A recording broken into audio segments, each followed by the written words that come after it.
Alright guys, I thought I'd show you this. Maybe you can do, I could do like a step-by-step video.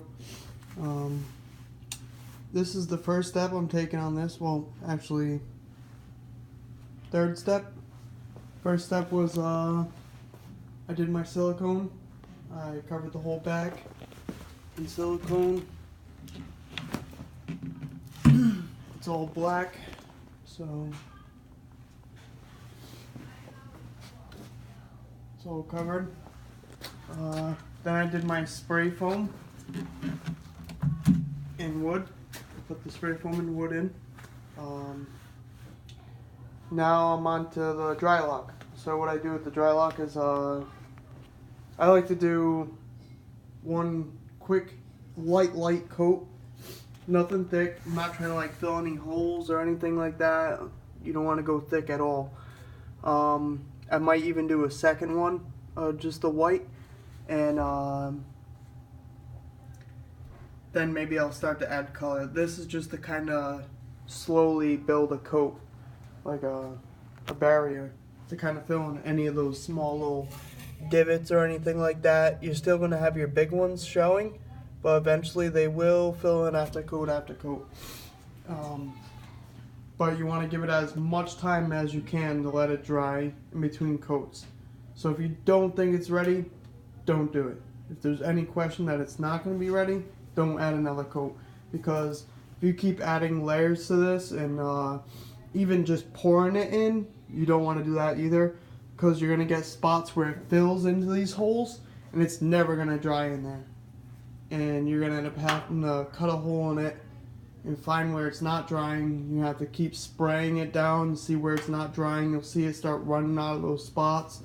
Then you'll have cracking in it, and it's just it's a pain. It'll take forever. You'll end up having to cut it out and then replacing it or repainting it.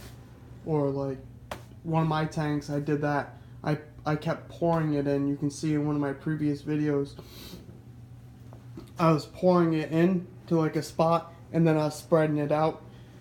And one of those spots I poured it in, I was also thinking maybe I could fill these areas and it'll still dry, but it never dried for me. And as time went on, it wasn't curing. I kept spraying it. I was trying to leave it out in the sun.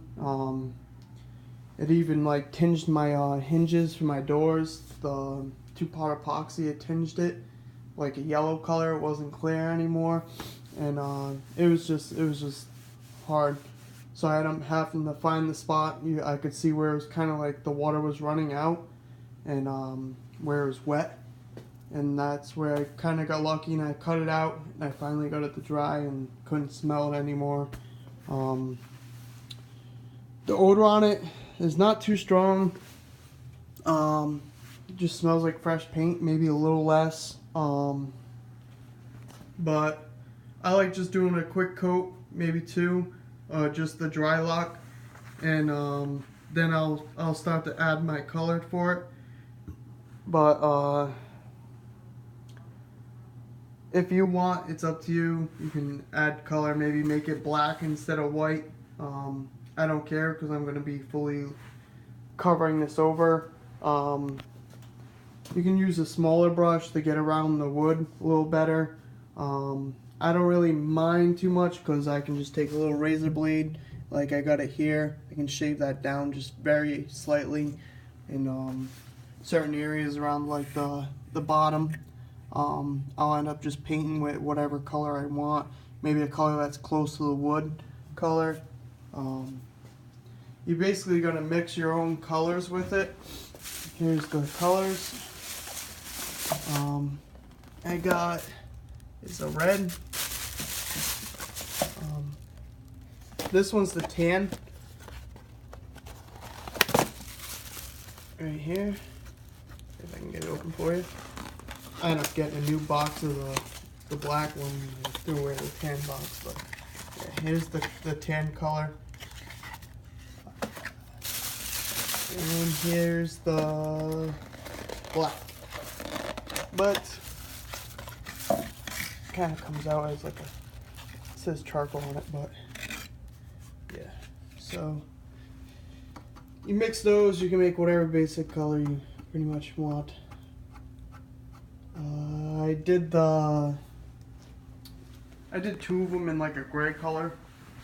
I did one like a stone, like it looks like rock background, and then I did one. It was like kind of came out purpley, but I didn't like that one too much, so I ended up covering it over and making it a little more gray, but you can still kind of see the purple color in it. And then I did one that was more like a earthy, like brown. I like that one much better. That was like one of my best tanks. It's the one with all the bromeliads in it. You can see it in some of my previous videos. Obviously I can't show you here. I'm not at home doing this. Yeah, so that's basically it. You could take a smaller brush if you want to really take your time doing it. I don't really care about getting it on the wood as much. I'm not picky so much.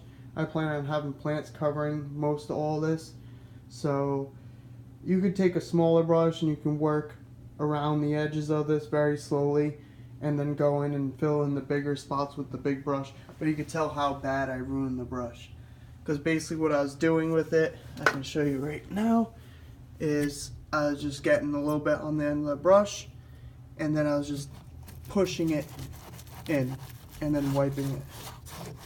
Pushing it in. Trying to get it into the deep spots and then just wiping it over. But you don't want to go heavy. Like, you can still see a lot of the yellow from the spray foam.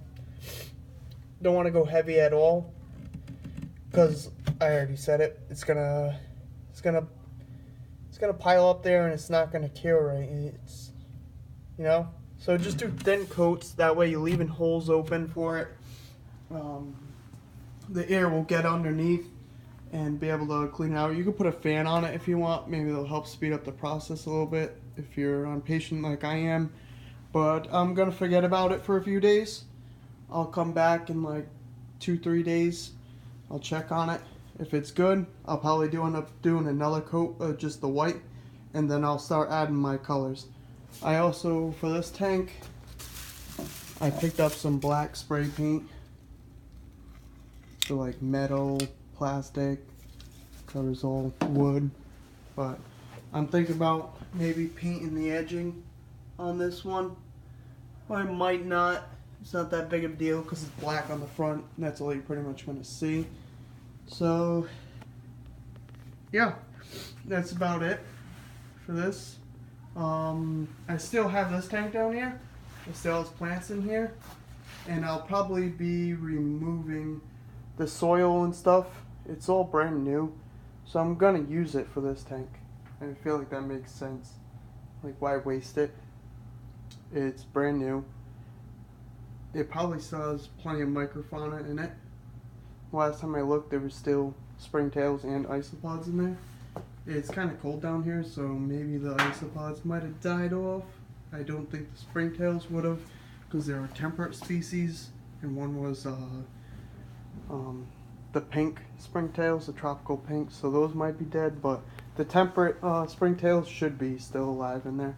But I'll end up using that. It's got worms in it too, so they'll be good. I'll be able to use the false bottom too for it, so it'll be good. I'll be able to use most all that material. That tank was kind of a waste of time for me. I don't even know why I did it, but who knows. I got this one to worry about now, and that'll be going on the bottom of my big rack. So stay tuned for some updates on this. We'll see how it goes. If you have any questions about the Drylok or whatever, maybe I can help you out on answering them. I don't really know what they use in the UK and other countries. I know they have something that's like Drylok, but Drylok is pond safe when it's dry, so that's why I use this one. And just doing my research, this is what other people recommended using. I can show you the can. Here's the can, Drylok. But yeah, I just gotta hold my hand. And then I simply just get this cement color and then mix it in. So I'm going to cut this video short. I got to finish some laundering and other things, and this is going to have to dry for a few days. So stay tuned, guys. See you later.